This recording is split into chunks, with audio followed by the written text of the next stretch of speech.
Allah Subhanahu wa Ta'ala memberikan dunia kepada orang yang dicintainya dan yang tidak dicintainya. Tetapi Allah Subhanahu memberikan agama pada orang yang dicintainya. Di otak kita itu mon leselake soleh pasti binina soleha, ya kan? Dari dulu seperti itu.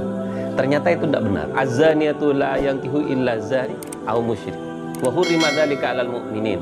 Wanita penzina tak akan menikah kecuali laki-laki penzina. Lah ternyata itu tentang tabiat. Biasanya orang soleh itu tak mungkin menikahi wanita penzina seperti itu. Ternyata istrinya Nabi Nuh ini berkhianat. Salah satu tanda orang sukses memiliki istri yang soleh. Kemudian yang kedua, ayyakuna waladan abroron, andi anak yang berbakti. Anak hasil makan yang subhat ini menyebabkan wataknya ini sulit diatur. Jadi kalau kita sudah kandung ini ya banyak tobat. Anaknya yang awal itu tidak mau diatur sama dia. Tapi setelah orang tuanya tobat itu dikasih makan halal yang berikutnya anaknya, itu berubahnya luar biasa. Anaknya itu lebih penurut. Anak yang harus ditunaikan oleh orang tua itu 3. Yang pertama, dicarikan ibu yang baik. Yang kedua, diberi nama yang baik. Yang ketiga, diajari Al-Quran. Jadi kalau zaman dulu diajari Al-Quran maksudnya diajarin agama. Kalau sekarang diajarin Al-Quran, baca Quran saja, itu nggak ngerti Mas Kak. Karena kita nggak pakai bahasa Arab, nggak tahu apa. Tuan Raji Sesoleha potrana abekte pasanan cakan-canan nikah soleh. Jojo uku menjara nikah. Pon Imam Syafi'i, saya ini tak senang tinggal di dunia ini kecuali karena 2 perkara. Saya pertama munajawil ashar, adu abektona saur. Dan saya nomor 2 akumpul ben orang-orang sepilihan nih, orang-orang soleh. Karena apa? Orang soleh nih kak saling maenga nih. Senantiasa ya cek nih kesemak do Allah Subhanahu Wa Taala. Pak hebati orang nih, kamu racekin aja jauh tak lebur pak. Andi bini rotin no, tapi pelaut nih. Berat nih kawan. 4 perkara ini kan logika kan. Rasulullah ini kan tak pernah lecek kan. Pertama di raji saya soleha, putra saya soleh. Kemudian saya nomor telok kanca-kanca saya soleh. Nomor 4 nih kak lalakona nengi kenangan natibi. Al-balak muwakkalun bil mantek. Ini memang terjadi. Kejadian itu banyak sekali. Kadang ini kita kumpul-kumpul lah. Ada orang yang sukses itu kan. Ini cerita sama saya. Jadi awal masalahnya jek-jekan. Mpian nih kak pesena banyak. Masa tak bengal bini boleh. Takut nih kak Allah bini bini. Bener nih kak Pak. Akhirnya nih kak abini boleh itu tikar. Wah, odikna salbut nih kawasanan nih kak. Singocak nih kawasan nengeneng kawasanan. Merasa tak bersalah nikah bahaya nih kak. Falyakul khairan aw liyasmut. Berbicaralah yang baik atau diam.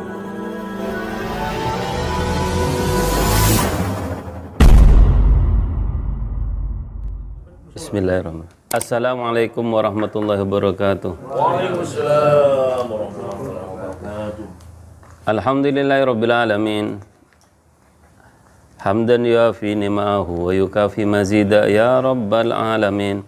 Allahumma salli ala sayyidina Muhammad. Allahumma salli ala sayyidina Muhammadin al-fatih lima ughliq wal khatimi lima sabaq nasiril haqqi bil haqqi wal hadi ila siratikal mustaqim wa ala alihi haqqa qadrihi wa miqdarihil azim. Amma ba'd. Hadirin para Rabu saya mulia, hadirin yang dimuliakan Allah Subhanahu wa Ta'ala. Jadi nikmat agama nih kak, nikmat saya luar biasa.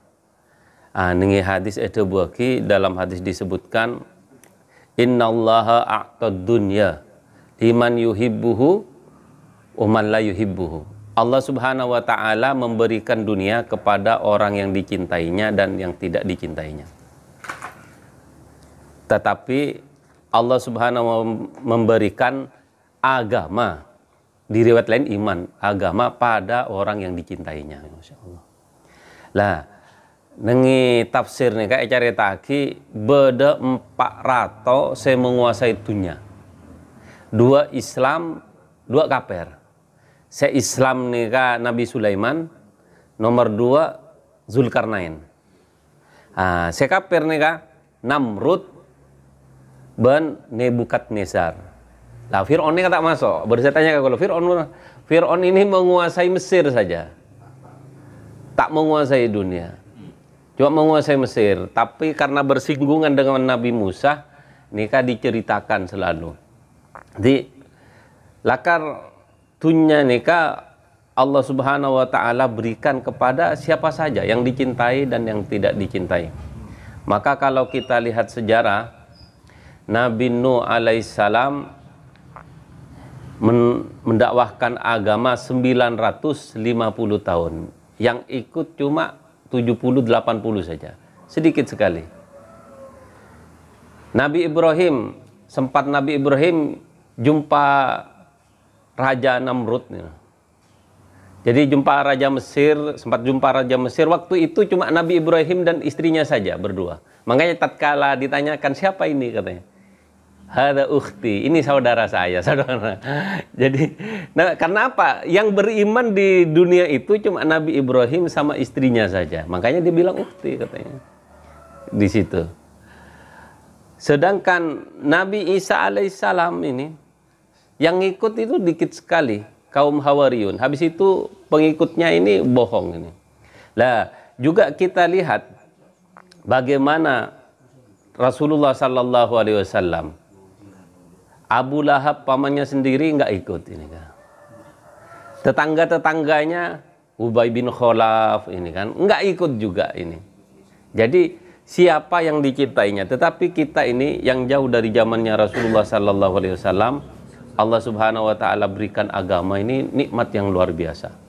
Nah, dalam hadis beri kapenderan sempat ngajar Qurratul Uyun kan tentang pernikahan. Beda si abinya ngaji dulu ya nagola. Nikah beda ada riwayat arba'atun minas sa'adah. 4 perkara di antara kesuksesan manusia. Jadi mana beda 4 perkara dalam kehidupan kita, nikah kita itu masuk orang bahagia.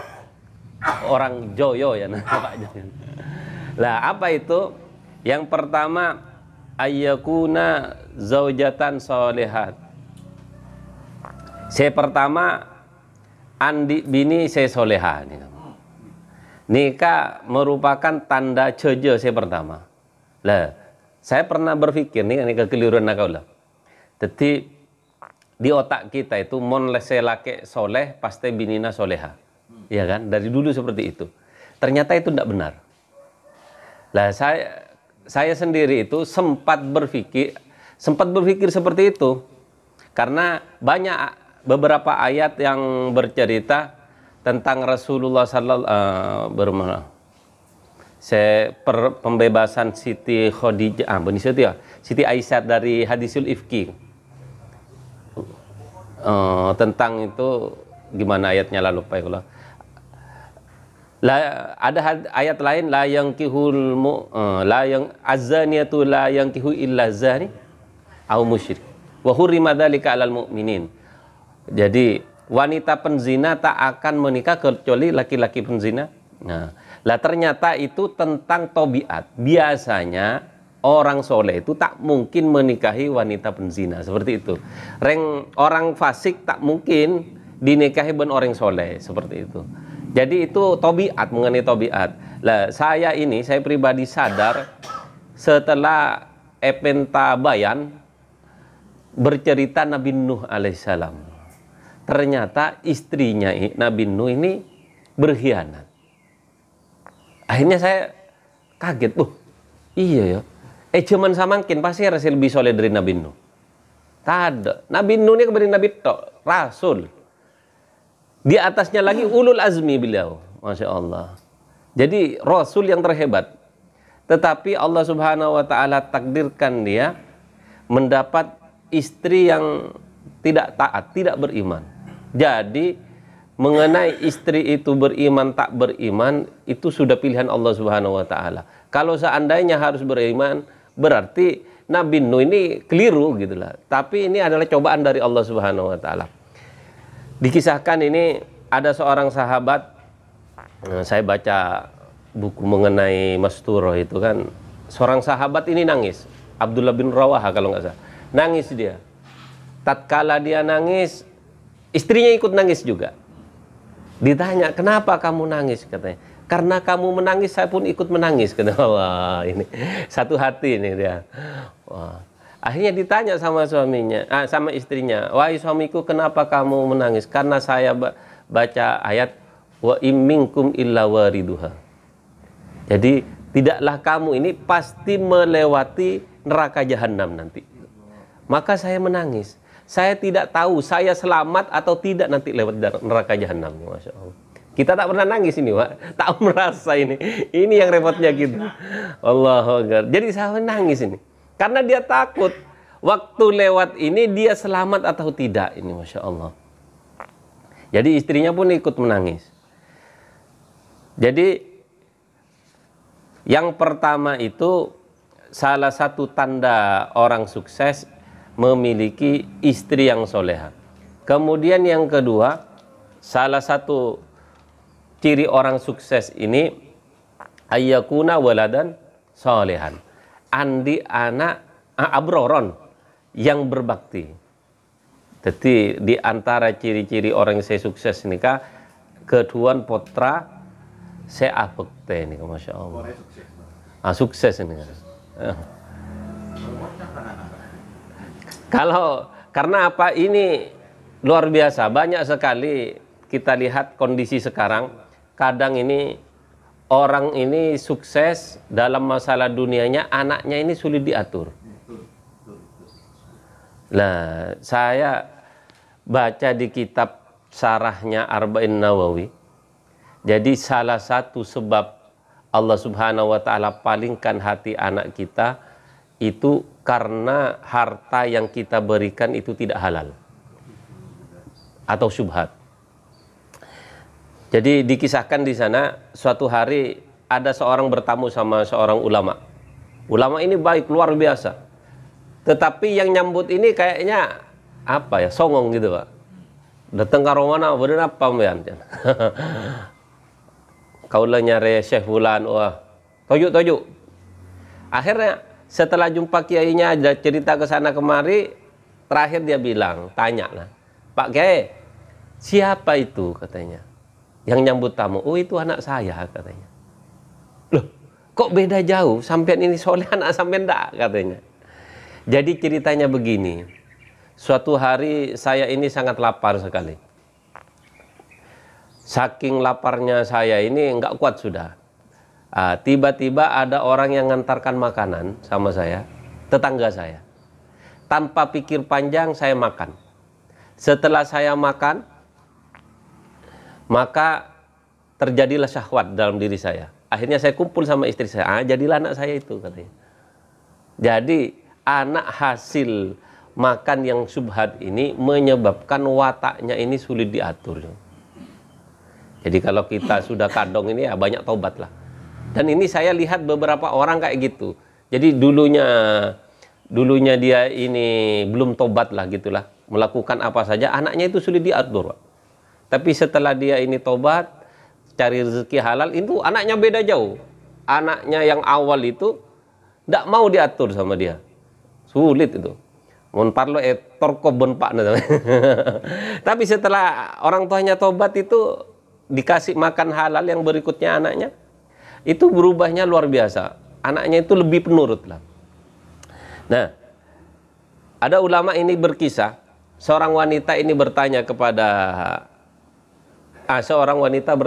seorang ulama, "Ya Syekh, saya memiliki dua anak yang berbeda sekali," katanya. "Anak pertama ini tak turu ocak, tengkalan luar biasa. Tapi si nomor dua nika norot ongku." Akhirnya ulama itu tanya, "Wahai bunda, saya mau tanya, bagaimana perlakuan sampean kepada suaminya waktu punya anak pertama?" Jadi kami ini baru nikah.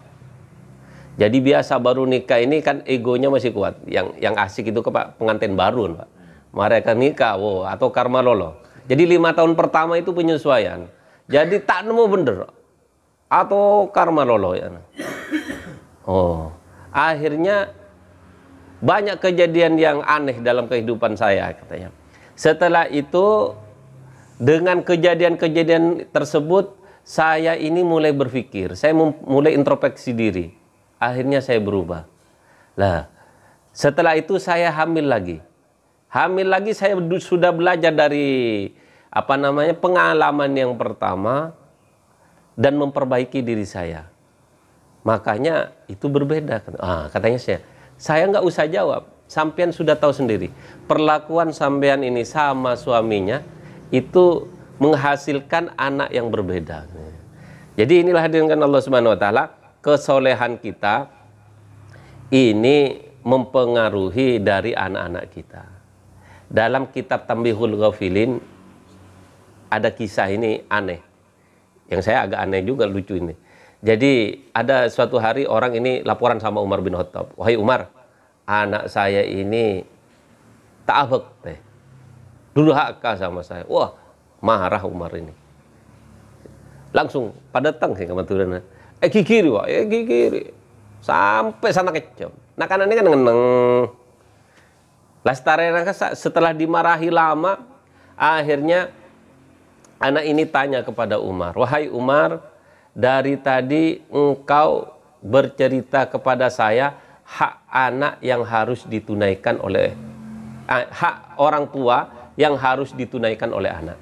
Nah, sekarang saya mau tanya, hak anak yang harus ditunaikan oleh orang tua apa? Terkejut Umar. Wara, beni orang saromban dan orang benter. Hak anak yang harus ditunaikan oleh orang tua itu 3. Yang pertama, dicarikan ibu yang baik. Yang kedua, diberi nama yang baik.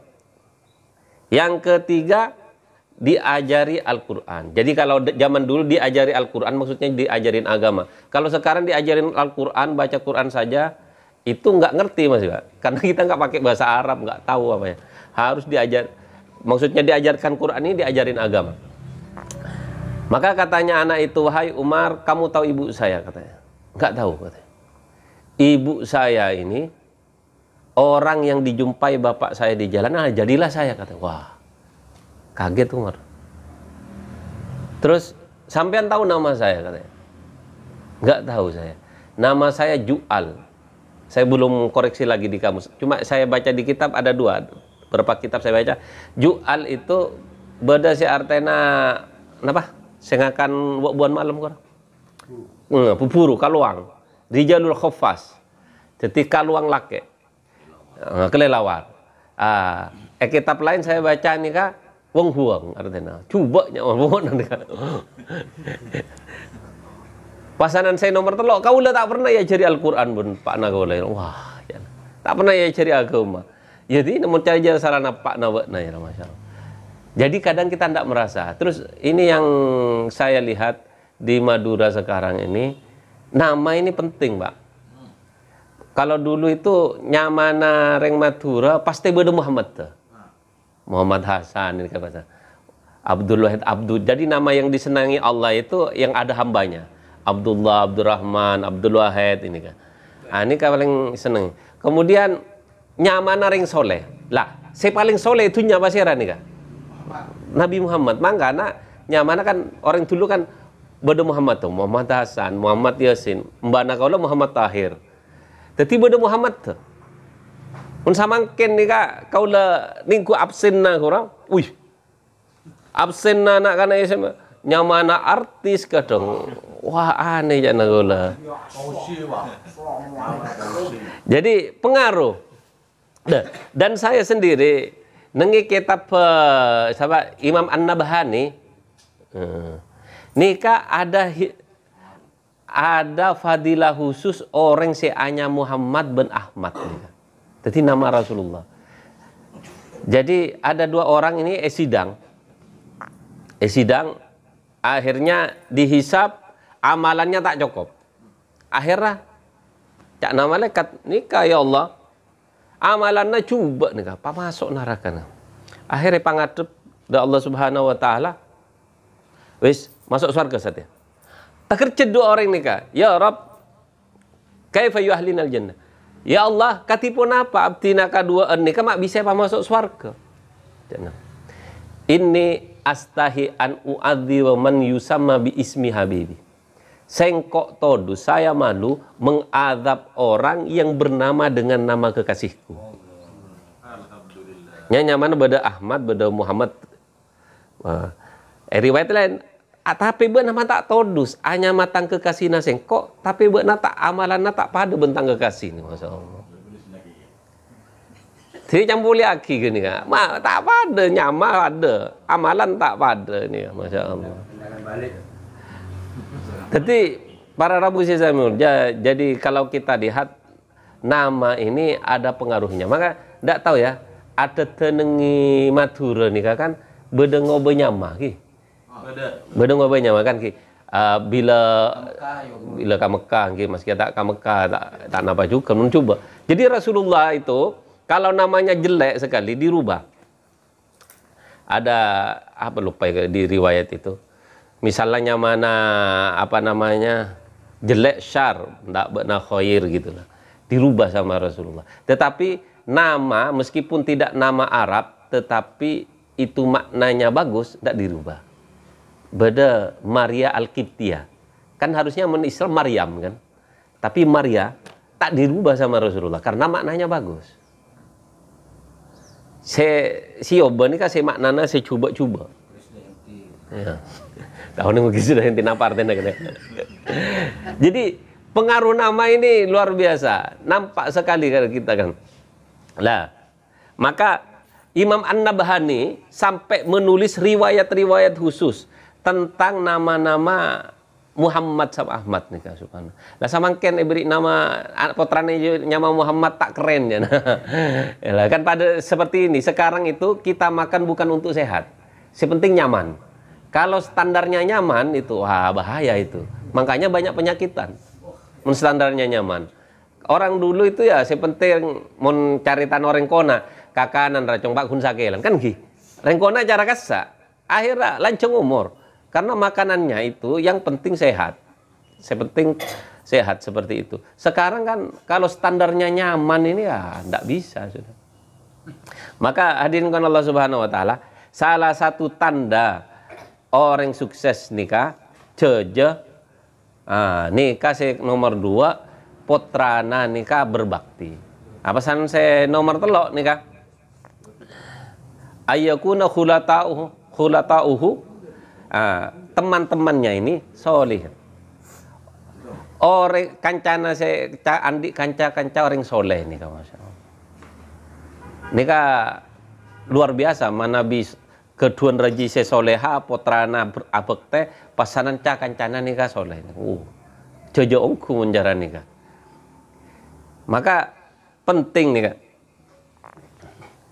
Jaipun Imam Syafi'i ma ahbabtu baqa'u fi haddar illa bimunajati fil ashar wa khulatul abrar. Jadi saya ini tak senang tinggal di dunia ini kecuali karena 2 perkara. Saya pertama munajah fil ashar adu abaktona sahur. Ben saya nomor 2 akumpul ben orang-orang sepilihan nih, orang-orang soleh. Karena apa? Orang soleh nih kak saling maenga nih kak. Beda kekeliruan saling bantu. Beda masalah kan mun kanca dunya nih kak Pak. Bektona sukses dotong kapi. Kanca nih kak orang kadang acara tang mangsa. Kuni kak Ustad bektona jojo. Napa borongan na punya nih kak. Koroban na punya. Pun malam kancane jajan nih. Samangke nih kancor. Situ ngapain tak ada bener apa? Tak ada senter nih kak.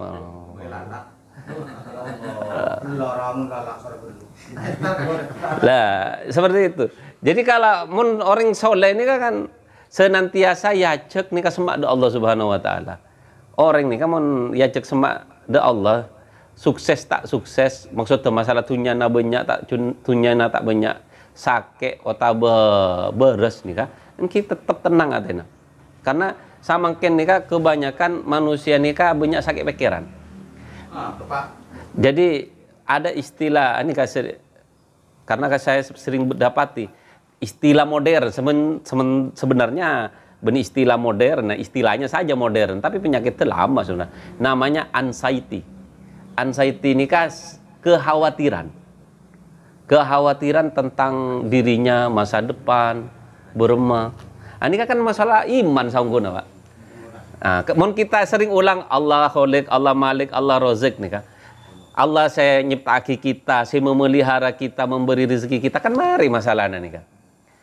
Karena kita ndak ulang-ulang itu, kita pun ragu. Jangankan orang, saya pun kadang bingung juga. Wah, beremar masa depan. Kita kadang berpikir sesuatu. Makanya tatkala kita ulang-ulang masalah bahwa Allah Subhanahu wa taala yang ngatur kehidupan kita, lah nikah menjadikan kita itu tenang. Makanya mun apolong benereng soleh nih kan, beni salah Pak. Salah nih kan pemain sepak bola Mesir orang. Ya mun salah repot nih kan. Mun saya soleh nih kan senantiasa ngacek tak ada Allah Subhanahu wa taala. Aben saya terakhir nih kan, di antara tante-tante orang jaja nih kan, sukses oleh rajekena kenangan natibi nih. Jadi rajekena tak jauh dari Romana nih kan. Pak hebati orang nih kan, mun rajekena jauh tak lebur Pak. Andi bini rutin no, tapi pelaut nih Pak. Berat nih kawan. Nyelitung. Jadi kau lah mikir iya juga. Tetimpa perkara ini kan logika kau. Rasulullah ini kan tak pernah lecek kan. Iya. Pertama di raji saya soleha, potra saya soleh, kemudian saya nomor telok kanca-kanca saya soleh, nomor 4 nih kak lalakona nengi kenangan natibi. Dia dapat pekerjaan maisha itu di tempatnya, tak jauh deh. Jadi kalau ada 4 perkara ini menunjukkan orang yang sangat-sangat beruntung nih. Makanya ya kalau Allah Subhanahu wa taala berikan itu banyak bersyukur ya. Muka-muka tak cabut sareng Allah nih kan. Karena banyak sekali saya lihat orang ini nggak puas kadang dengan kehidupannya, akhirnya banting setir Pak. Wah, menengi sebenarnya ke Jakarta misalnya. Akhirnya ke Jakarta kenal janda nih. Kenal janda car kalacer di nah. Kapi salbut pasanan nih. Lah, mengingat kisahnya Nabi Yusuf. Jadi kadang kehidupan nih Kak, memang al-bala muwakkalun bil mantek. Ini memang terjadi. Kejadian itu banyak sekali. Kadang ini kita kumpul-kumpul lah. Ada orang yang sukses itu kan. Ini cerita sama saya. Jadi awal masalahnya jek kerjaan. Mpian nih Kak pesena banyak. Masa tak ngalabi ni boleh. Oh, takut nih Kak Allah bini kabini. Bener nih Kak Pak. Akhirnya nih Kak abi ni boleh tu tikar. Wah. Odik na salbut nih kawasanan nih Kak. Sing ngucap nih pasan nengeneng pasanan. Merasa tak bersalah pasanan. Nih Kak, bahaya nih Kak. Kadang al-bala muwakkalun bil mantek ini. Bala nih Kak lakar dari kata-kata. Coba mpian lihat Ki, penyanyi saya nyanyinya apa kejadiannya ke dalam hidupnya itu sesuai dengan nyanyiannya. Seperti nikah adil itu aku ingin pulang kan ya. Oh, itu dulu Pak. Itu kan kejadian benar itu. Jadi makanya falyakul khairan aw liyasmut. Berbicaralah yang baik atau diam itulah. Nah, saya paling fokus nih kan cerita Allah ini Kak Pak. Mun tak cara kasar. Makanya yang kisahnya Nabi Yusuf nih Kak, bapak nika ini akhafu ayyakulahu dzib. Engko takok. Deki roa mun ya cegbna dan celenan in mainan takok ekakan dieb apa dibelah serigala. Lah anaknya itu ndak terpikir bagaimana nanti mungkin di zaman dulu kan tak ada internet tak bisa browsing gitu kan. Akhirnya setelah ya cek acelen nih Kak, lah pura-pura dimakan serigala. Tapi anaknya lupa baju saya diberikan kepada ayahnya ini tak sepit. Jadi kalau pinaki utuh every idol. Kembangan jangan apa anak bu. Ari berarti serigala na muka kalam bina helu ya. Jadi akhirnya ketahuan, tapi bapaknya sebenarnya tahu. Cuma Lah, kisahnya Nabi Yusuf ini, maka kalau kita baca ningi tafsir nikah, ningi tafsir sawi, wa qala ata la yasma'u surata Yusuf mahzun illa istaroha ilaiha. Cepon Imam Atok nikah, tidaklah mendengar surat Yusuf orang yang sedih kecuali Allah Subhanahu wa taala tenangkan. Jadi mana bi beda kasompeken ate napa? Nika membaca surat Yusuf. Karena apa? Kisahnya Nabi Yusuf nikah, saya pertama yang keutamaan membaca Al-Quran kan. Men ayat Quran ini kan luar biasa. Saya nomor 2 meneladani kisahnya Nabi Yusuf. Karena untuk menjadi sukses Nabi Yusuf nikah benibim salabim nunggu. Padahal dia bermimpi inni ra'aitu ahada asyara kaukaba wasyamsa wal qamara ra'aituhum disajidin. Pak, kaula amimpe 11 bintang, mata are ben bulan asojud kakun. Ini kan mimpi saya. Tetapi lastarena kasa bentaretan naik buang. Saya buang taretan. Kan manusia ya kan perana manusia. Mon andi masalah benereng jauh, mari atokar nih kak bede-bede saya membela kan ki. Tenang nih kak. Tapi mon saya atokar bentaretan na nih kak. Waduh. Ala bena taretan tibi, tak elaben abe nih kak. Ini kak sakit atena luar biasa nih kak. Pengoan nih kak atokar benereng jauh kan. Makanya nih kak para Rabu, dengan membaca kisah Nabi Yusuf nih kak, menjadikan hati tenang. Ki muka-muka abtina sarang aju dan sataja. Tamasok orang seada ontong dunia akhirat. Sakonik dari abtina kurang lebih nanya on sapora. Subhana rabbika rabbil izzati amma yasifun wa salamun alal mursalin walhamdulillahi rabbil alamin. Assalamualaikum warahmatullahi wabarakatuh.